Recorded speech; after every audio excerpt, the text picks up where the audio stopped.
Happy game day, Chargers fans. For Chris Hayre, I'm Hayley Elwood, and welcome to Chargers Live. We are out here at StubHub Center, about less than an hour away from kickoff between the Chargers and the Miami Dolphins. And Chris, before we get into today's game, let's rewind to Monday. Obviously a tough loss for the Bolts, but what did you see out of that game in Denver? I saw a lot of fight in that fourth quarter. They came back, they rallied back 24-21. You missed that field goal, gets blocked in the final seconds. But I think there was a lot of things in that fourth quarter that these guys can take into Sunday, which is today.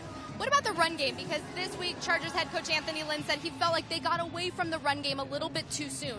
What's your take on that? Well, they may have, but Anthony Lynn, he wants to run the football regardless. Last year in Buffalo, that's his thing. Last year in Buffalo, he averaged 31 carries a game. The Buffalo Bills did. They were number one in the league in rushing offense.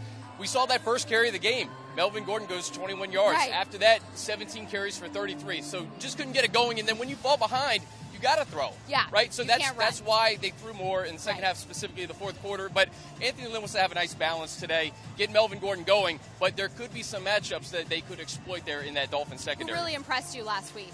A lot of guys did impress me. I think Jatavis Brown with 14 tackles. He was all over the field, and they're going to need him today to try to bottle up Jay Ajayi. Joey Bosa, Melvin Ingram, a sack and a half each. And, hey, with no Jason Verrett, no Denzel Perryman, this is the time where your stars have to rise to the occasion and make some plays. So I'm looking for Joey Bosa and Melvin Ingram to keep that rolling, get some pressure on Jay Cutler, and force him to make some mistakes. Now, we did say, obviously, this game is between the Chargers and the Dolphins. The Dolphins are pretty much the closest thing to a divisional opponent for the Chargers. This is the fifth straight season that these two teams have played.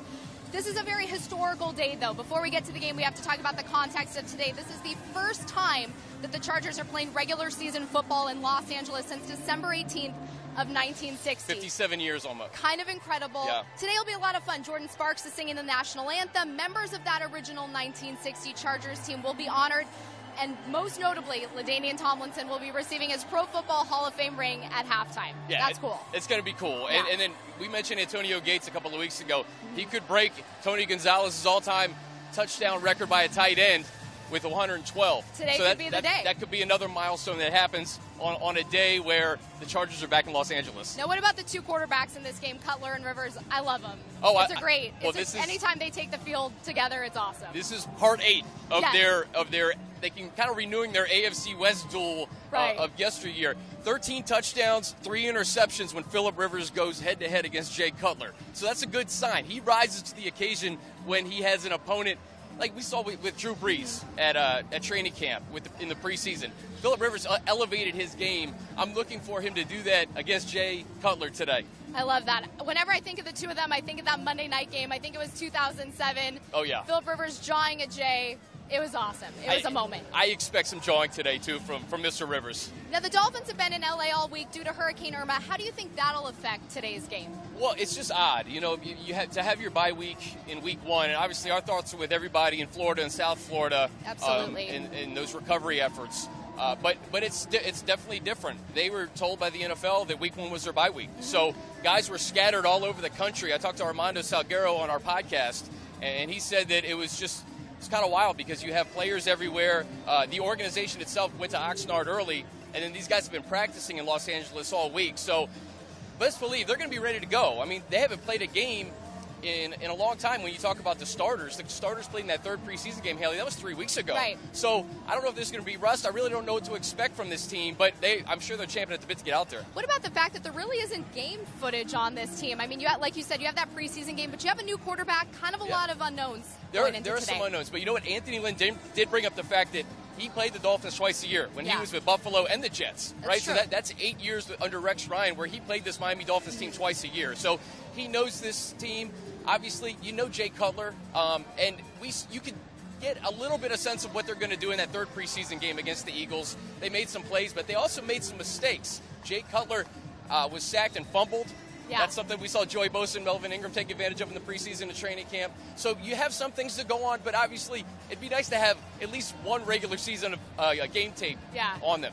Jay Cutler, obviously a gunslinger, but without Jason Verrett today, how can the Chargers secondary take advantage of him? Well, I think you're going to see a lot of Trevor Williams today. And listen, because there were so many injuries last year, Williams started 5 games last year. So I think that experience last year is going to help him, obviously, in 2017. This isn't new for him. He's been in this situation before. But I go back to guys like Casey Hayward, Hayley, Joey Bosa, Melvin Ingram.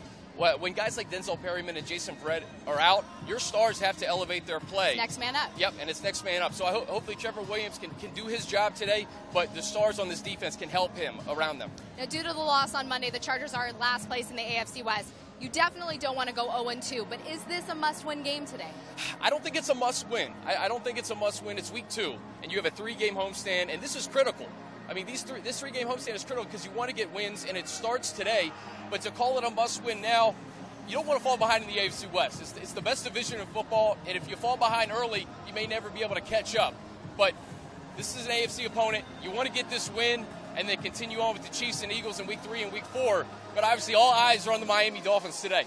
Talked about a lot of players already, but specifically, who are you keeping your eye on? Maybe 3 guys you're watching. Yeah, I think on offense, Tyrell Williams. He caught a 51-yard touchdown reception against the Miami Dolphins last year.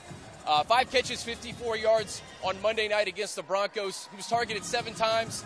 And I talked to Armando Salguero from the Miami Herald. He told me, opposite of Xavier Howard, we got the booze coming because the Miami Dolphins are coming out. But that second cornerback position with Byron Maxwell is a little bit unsettling. Mm-hmm. So if Tyrell Williams can make some hay, Travis Benjamin, I think that they could be on their way. Who are you looking for on defense? Oh, defense, a couple of guys. I mentioned Jatavis Brown, 14 tackles on Monday night. And if you're going to win this football game, if the Chargers are going to win, they're going to have to stop Jay Ajayi. Yeah. Last year, running between the tackles, according to Pro Football Focus, he broke 29 tackles. That was tops in the league. You have to be able to soundly tackle Jay Ajayi. So I look for Jatavius Brown to be all over the field and try to bottle up this guy. All right, and now obviously you want to walk out of here with a win. We have 3 straight home games. Need to defend that home field advantage. So what are your keys to victory for the Chargers? Well, I think the first is try to get some momentum on defense. Right. Score on defense. Maybe Casey Hayward could get a pick 6. He almost had one on Monday. I know, and man, would it not change that could have altered the course of the game. So I'm looking for a guy like Bosa or Ingram.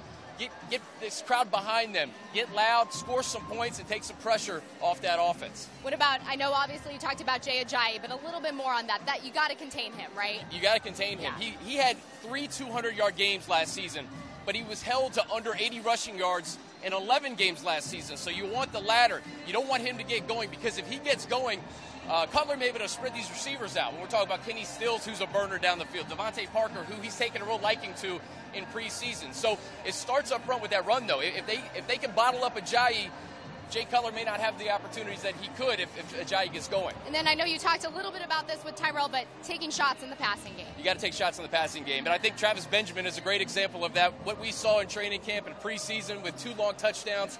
He had another one in week 1, 38-yard strike from Phillip Rivers. That speed kills. And if you're not prepared for it, if you're not game planning for it, he's going to get you. So take some shots, try to exploit that second cornerback, third cornerback position with the Dolphins, and then we obviously know what Keenan Allen can do potentially against Howard. Let's discuss a little bit of this environment. I mean, this is pretty cool. Like I said, the first regular season game, but here at StubHub, it's neat. It's neat. Listen, we got a taste of this in preseason. We saw the Rivers to Gates touchdown, and it got kind of loud in here. But it's another level now, Hayley. This is week 2. This is the regular season, and you can feel that football's coming. Yeah, I know. I mean, it is here. It's week 2. It's just kind of cool. You look around, you see the fans in the crowd. It's exciting. It's exciting. Here's the homestand. The fans are on top of the field here. There's not a bad seat in the house. I think we're in the press box. Press box to me is like a club suite. The upper deck up here is probably one of the best club seats you're going to get in the NFL potentially. So it's just an awesome atmosphere, and I'm really looking forward to seeing regular season football in this venue. It'll also be like with LaDainian Tomlinson being honored at halftime. So deserving, and that'll be a really interesting and awesome moment. Yeah, again, just having LT, having him being honored, getting his ring. I mean, what can you say about that? I mean, he's been such an instrumental part of this organization for years, and he's carrying it over in Los Angeles, all the work he's doing in the community here. He's such a great ambassador for this organization and really the league in general. That's awesome. It is very true. And Charger fans, thank you so much for joining us here on Chargers Live. Do not forget to tune into the game. Kickoff is set for 1:05 p.m. on CBS, but if you are not in the Los Angeles area, be sure to check your local listings. Thanks again. Enjoy, guys.